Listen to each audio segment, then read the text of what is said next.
Nos encontramos en otra clase grabada de la modalidad virtual del curso de Meteorología 2. En este caso, los temas que nos convocan son precipitación, donde vamos a desarrollar todos los tipos de precipitación y engelamiento. Comenzamos entonces con precipitación. Bueno, la precipitación no es ni más ni menos que el agua, ya sea en el estado que esté, de forma líquida, de forma sólida, que alcanza la Tierra procedente obviamente de las nubes, ¿verdad? Hay varios tipos de precipitación. La precipitación convectiva, por ejemplo, es aquella precipitación que procede de nubes convectivas.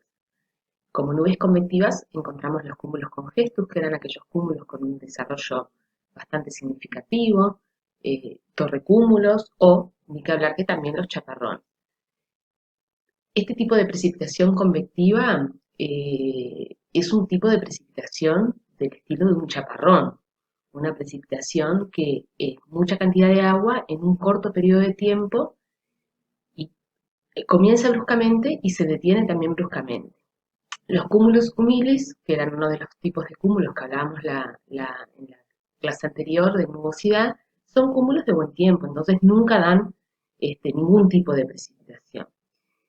También tenemos la precipitación frontal, que lógicamente que es la producida por los frentes, que es un frente del choque entre dos masas de aire que tienen distintas características. Entonces, dependiendo del tipo de frente que sea, la nubosidad que estos frentes desarrollen y bueno, por ende el tipo de precipitación frontal que también desarrollen. La precipitación en el frente frío es la correspondiente en general a nubes convectivas. ¿Por qué? Porque en el choque de dos masas de aire, cuando la masa de aire frío empuja a la masa de aire caliente, levanta este aire caliente y tiende a generar nubes que principalmente se desarrollan de forma convectiva. Por lo tanto, esto nos va a estar dando chaparrones intermitentes, se extienden aproximadamente 70 kilómetros a partir del frente del lado frío, o sea que eh, la masa de aire frío empuja a la masa de aire caliente y a partir de esa línea frontal, digamos, es que se desarrollarían estos kilómetros, estos 70 kilómetros de precipitación, de nubosidad con precipitación. También puede haber granizo o pedrisco asociado a estas nubes de desarrollo significativas y la mejoría del tiempo después que pasa el frente suele ser inmediata. Esto es un poco relativo. Hay veces que no solo hay 70 kilómetros de desarrollo de precipitación, sino que ya podemos encontrar alguna precipitación prefrontal y dependiendo cómo está la situación después del pasaje del frente en sí, quizás se desarrollen más kilómetros de precipitación al final o luego de haber pasado el frente. Pero bueno, dependiendo cada situación, esto es un poco la información que nos presenta el manual. La precipitación del frente cálido. Ahora, el frente cálido tiene otro tipo de precipitación. En este caso es el frente caliente, es el aire caliente que quiere avanzar y el aire frío que no se quiere mover. Entonces es como que se va posicionando encima de este aire frío y la nubosidad que genera es nubosidad que es bastante más estable, es nubosidad estratificada, nimbus estratos en las proximidades del frente, altos estratos y más alejados cirrus y cirrostratos. O sea, cuando nosotros tenemos el ingreso de un frente cálido, vamos a suponer que tenemos el ingreso de un frente cálido por el norte de nuestro país, 1000 kilómetros antes, entre 500 y 1000 kilómetros antes, nosotros ya podemos encontrar nubosidad del tipo cirrus y cirrostrato. Entonces, de pronto nosotros tenemos cirrus y cirrostrato en Montevideo y en Artigas tenemos precipitación asociada a los altos estratos del frente cálido y más al norte tenemos la zona más compleja con nubosidad baja y con mayor contenido de precipitación asociada a los nimbus estratos. Entre los nimbus a los 550 kilómetros más o menos, dice el manual, nimbus estratos y altos estratos, esos dan una caída continua de lluvia, o sea que la lluvia del frente cálido suele ser cercano a la zona, a la línea frontal de lluvia, de una caída continua de lluvia asociada a estos mismos estratos, bueno, nieve, aguanieve, de acuerdo a las temperaturas que tengamos en altura. ¿Bien? Dentro de la masa de aire cálido se da la precipitación en el frente cálido y bueno, y como les decía, también lo acompañan estratos, niebla, o sea, los frentes cálidos tienden a ser esos frentes de nubosidad bastante abundante, donde la precipitación suele ser continua, donde también tenemos nubosidad muy baja. Y bueno, y la precipitación que proviene de los estratos se caracteriza por ser del tipo de lluvia. ¿Bien? Precipitaciones en el frente ocluido. Cuando nosotros tenemos una oclusión fría, la precipitación tiene una extensión entre 180 y 170 kilómetros. Y cuando nosotros tenemos una oclusión cálida, la precipitación tiene una extensión entre 170 y 240 kilómetros. Más o menos esta es información también del libro. Eh, Vamos a entender que la oclusión fría tiene un comportamiento similar a la de un frente frío y la de la oclusión cálida tiene un comportamiento que es similar a la del frente cálido. Por eso las extensiones de zonas de precipitación son más extensas en las oclusiones cálidas que en las oclusiones frías. Precipitación orográfica, habíamos visto la clase de nubosidad, cómo se desarrollaba la nubosidad orográfica. Era por aquello del efecto Foehn. Nosotros tenemos una pendiente montañosa con dimensiones significativas y ese aire que no puede avanzar choca con esa pendiente, se eleva, se enfría, se condensa y se genera nubosidad. Esta nubosidad principalmente está del lado del barlovento de la montaña, o sea, del lado de donde proviene el viento. Por lo tanto, las precipitaciones asociadas a la nubosidad orográfica van a estar principalmente al lado de Barlovento. ¿Por qué? Porque cuando el aire bajaba al lado del sotavento, ya bajaba con otras características, un aire más seco, con mayor temperatura. Entonces, todo lo que es nubosidad, precipitaciones, se da principalmente en lo que es la alta montaña y del lado de donde viene el viento, o sea, del lado del Barlovento. Bueno, ahora algunos de los efectos de las precipitaciones en el vuelo. La lluvia, lógicamente que lo que nos produce es una reducción en la visibilidad. Otra de los fenómenos que tenemos que tener en cuenta es que la base de nubes también baja. Cuando ustedes de pronto están por decolar o están planificando un vuelo y se les dice, bueno, el techo o la base de nubes está a 1500 pies, en momentos de precipitación puede bajar, es porque toda esa masa de agua que está dentro de la nube al bajar hace como que la base de esa nube descienda un poco más. Entonces nosotros con unos 1300 pies de techo podemos encontrar en un periodo de precipitación fuerte, capaz que 800.000 pies. Y eso lógicamente que puede alterar la operación, ¿verdad? Ni que hablar que también tenemos que tener mayor atención al rodaje por una cuestión del hidroplaneo. La visibilidad para despegues y aproximaciones se ve notoriamente reducida porque más allá de la cortina de agua que tengo por delante, tengo todo el efecto de esa cantidad de agua chocando con el parabrisas. Y bueno, y las precauciones en el aterrizaje por lo que les decía del hidroplaneo. La nieve y aguanieve también tienen un efecto significativo en la visibilidad. La otra problemática que tenemos es que si la nieve se hiela sobre la pista, se dan las peores condiciones en lo que son el aterrizaje, por una cuestión de que la pista de aterrizaje queda justamente como una pista de hielo, ¿verdad? Y bueno, y la nieve blanda también afecta lo que es todo el aterrizaje, el rodaje, el frenado. Granizo y pedrisco. El granizo y pedrisco, dependiendo del tamaño que tenga, va a generar importantes daños en lo que es el fuselaje, incluso en el parabrisas del avión, en toda la estructura del avión.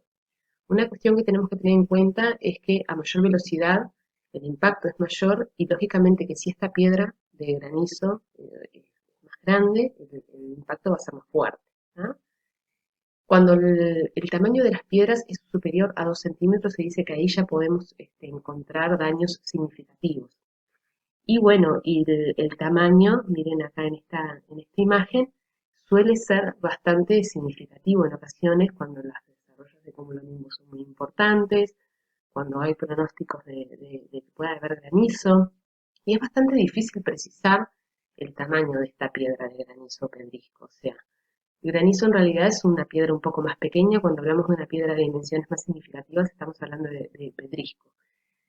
Comúnmente llamamos como que fuera todo granizo, pero es difícil precisar el tamaño de esta piedra. Entonces lo que se recomienda es que, bueno, si hay posibilidades de granizo, en realidad, como les decía, es difícil precisar el tamaño de la piedra y puede ser pequeñas piedritas de granizo como un pedrisco bastante más significativo. Si el Charlie Bravo está muy inclinado, el granizo puede caer por fuera, aunque el granizo dentro o sea, el de mayor tamaño va a estar dentro de la nube. Esto se debe a que ustedes, en el desarrollo de la nube de tormenta, lo que tenemos es la formación de corrientes ascendentes, ¿verdad? Corrientes descendentes, que es lo que arrastran todos los productos de la condensación, pero tenemos el famoso yunque. Entonces, dentro de esas corrientes puede ser que alguna salga por fuera de la nube y bueno, y ahí arrastra alguna piedra alguna piedrita de granizo. Bueno, y en la parte posterior de la nube, en el caso de haber granizo, suele ser más pequeño. ¿Ah? Para evitar el granizo, lo que se recomienda es no acercarse al Charlie Bravo hasta los 25.000 pies con una separación de 10 millas y a los 35.000 pies ya una separación de 20 millas náuticas. Ustedes recuerdan que las nubes de Charlie Bravo son nubes que se desarrollan de forma muy significativa en nuestras latitudes. El tope medio es de unos 36.000 pies, 40.000 pies. Podemos encontrar eventualmente algún Charlie Bravo con tope a 45.000 pies. Por lo tanto, dentro de la nube y bueno, y en las proximidades podemos encontrar todos este tipo de efectos del granizo sumado a otros que vamos a ir viendo más adelante. Aquí lo que presentamos es un accidente de un avión de la compañía EasyJet. Bueno, lo leen a los minutos de decolar, ingresan en una zona de granizo y los resultados fueron estos.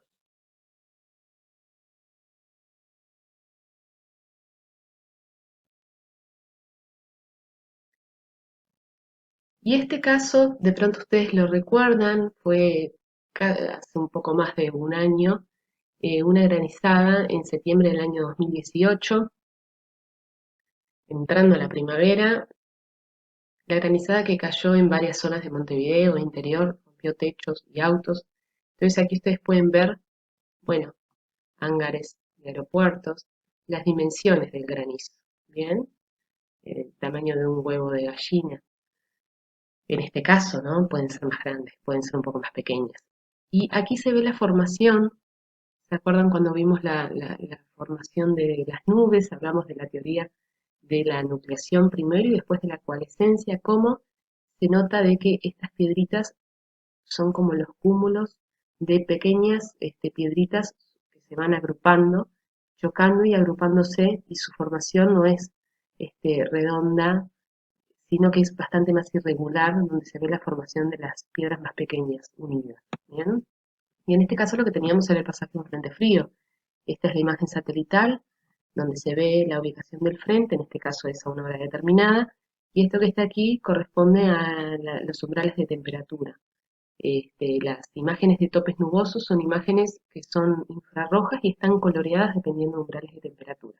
Cuanto más nos acercamos a los colores amarillo, rojo, negro y blanco, estamos hablando que son temperaturas más bajas, por lo tanto nos habla de umbrales más altos, por ende nubes de desarrollo.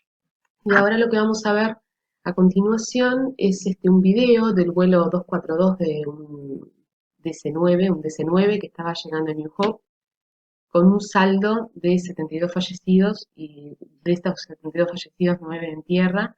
eh, Así que ahora les comparto el video.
Bueno, ahora continuamos con un tema muy importante para lo que es la operación aérea, que es el tema de engelamiento.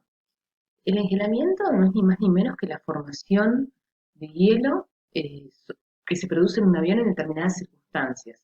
Esta formación de hielo se puede producir o sobre la estructura del avión o también en el motor, que lo vamos a ver un poquito más adelante.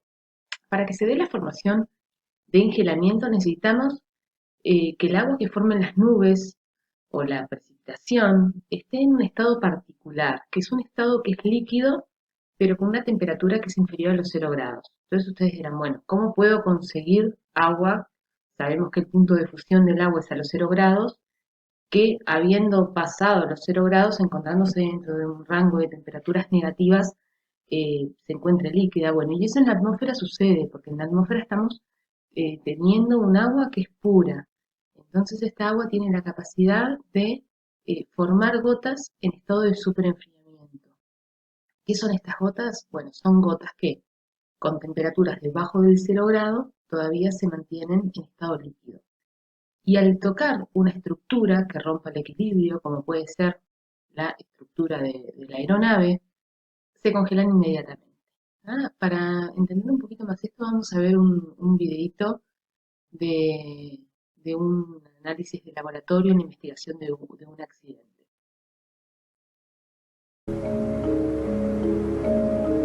El agua superenfriada es una rara peculiaridad de la física. En sus 32 años de experiencia, Tony Cable nunca la ha visto de cerca. El agua en estas botellas está muy por debajo del punto normal de congelación, 0 grados. Pero aún es líquida.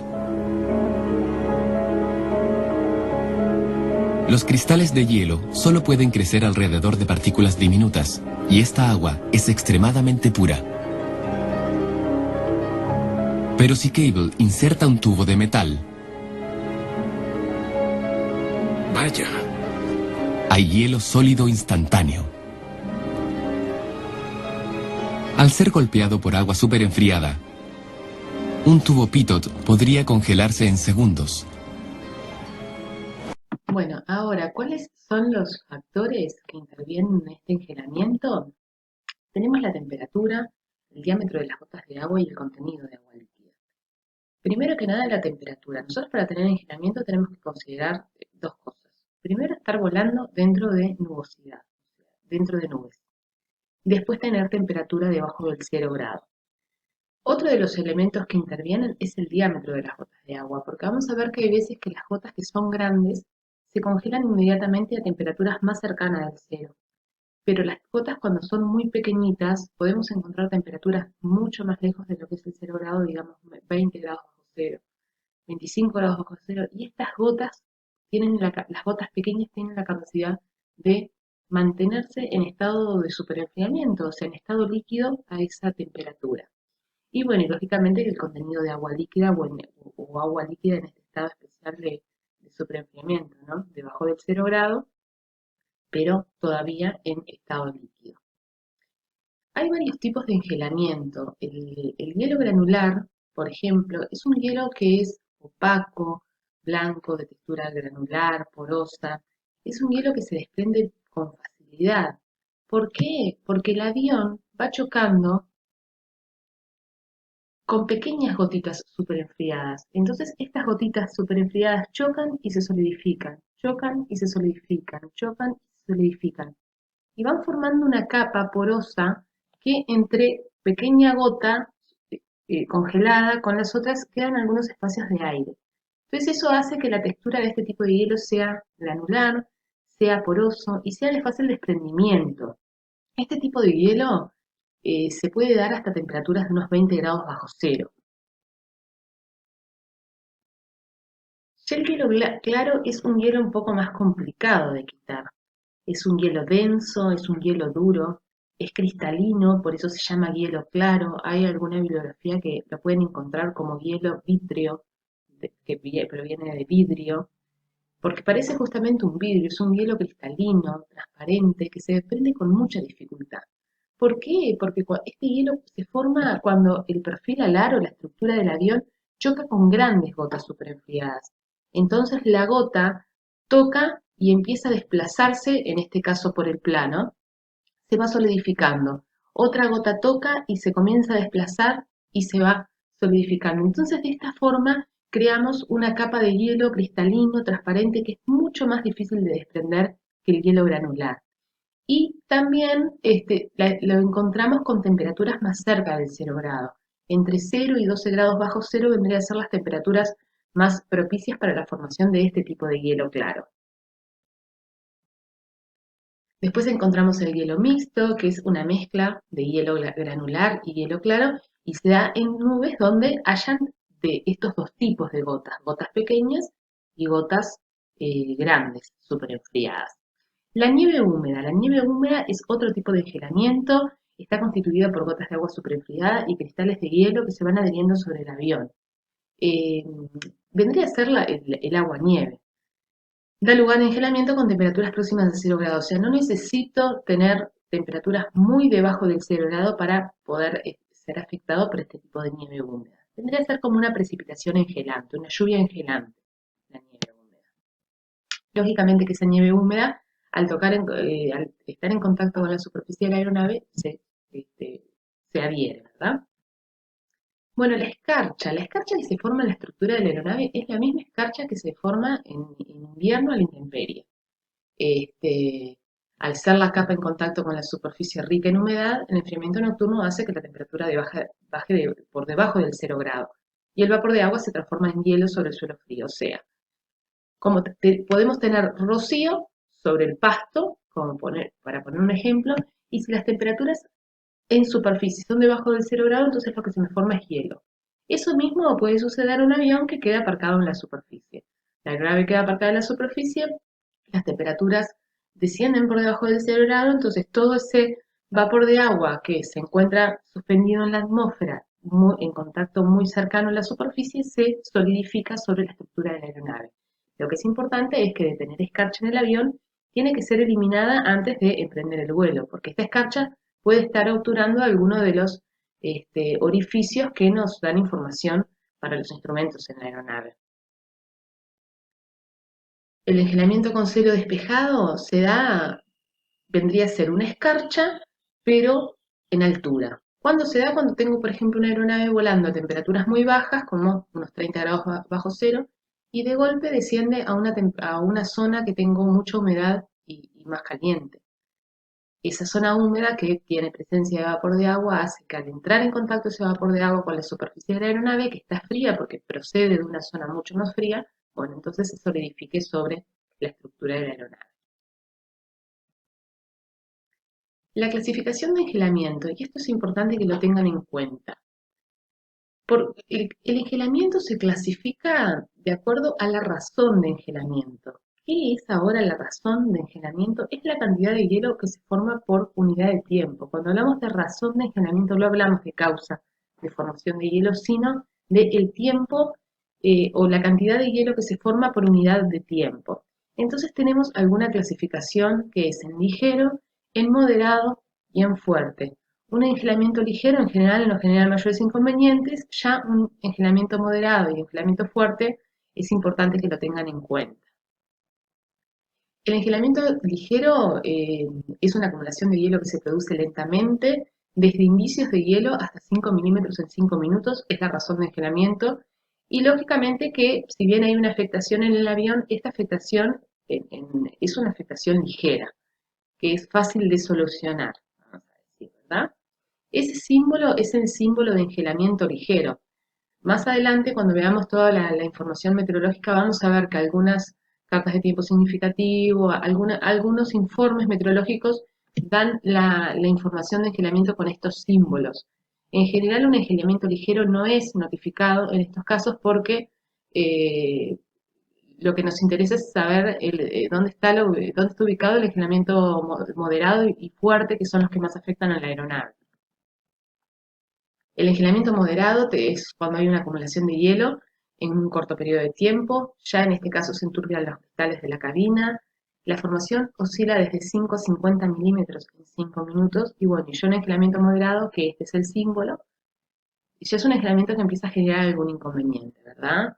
Entonces ya implica que de pronto la aeronave tenga que bajar de nivel, buscando zonas más cálidas, saliendo de la zona de nubosidad, en fin, tomando alguna medida para eh, eh, utilizar los métodos de deshielo, que ahora después vamos a ver un poco lo que son, empezar a tomar medidas como para eliminar el hielo ya formado, y que no se siga acumulando, porque la acumulación ya es de 5 a 50 milímetros en 5 minutos. Y el engelamiento fuerte, que el símbolo es este, ya es una acumulación casi instantánea.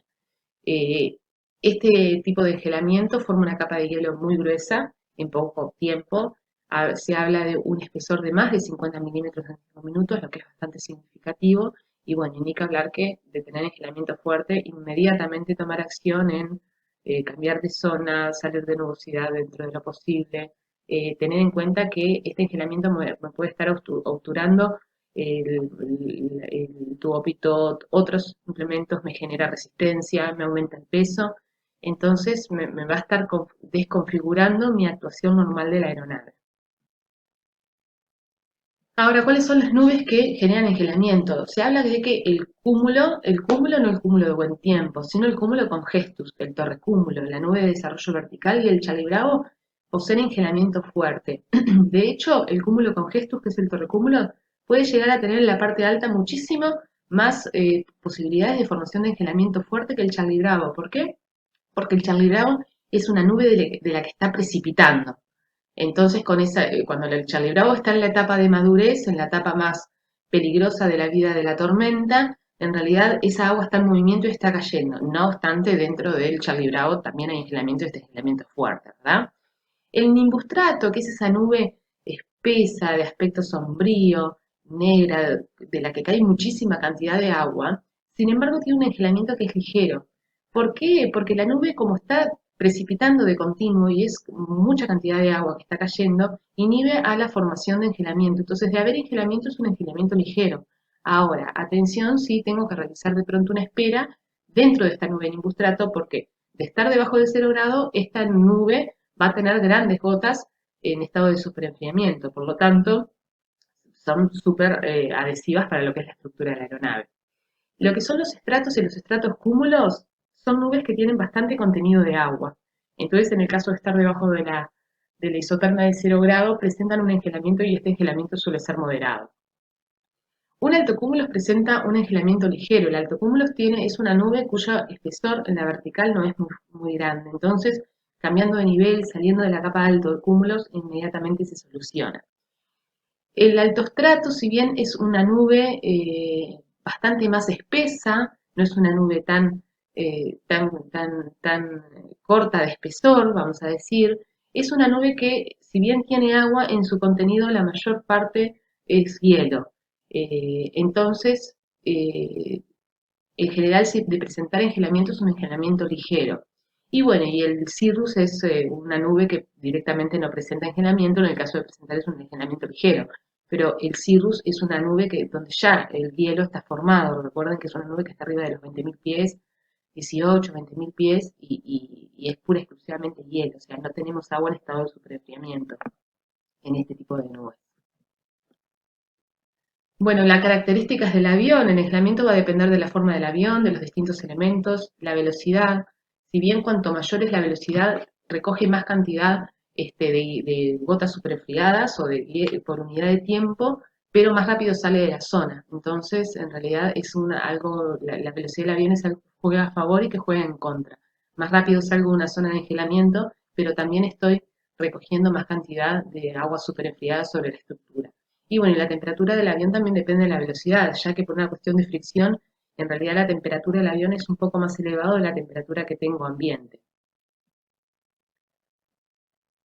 Las zonas más comunes para formación de hielo, bueno, el engelamiento en los bordes de ataque y en la cola, engelamiento en las hélices. Ustedes dense cuenta que la hélice es una parte de la aeronave que tiene un diseño eh, perfecto para generar la mayor tracción. Donde este diseño se vea modificado, voy a empezar a tener complicaciones.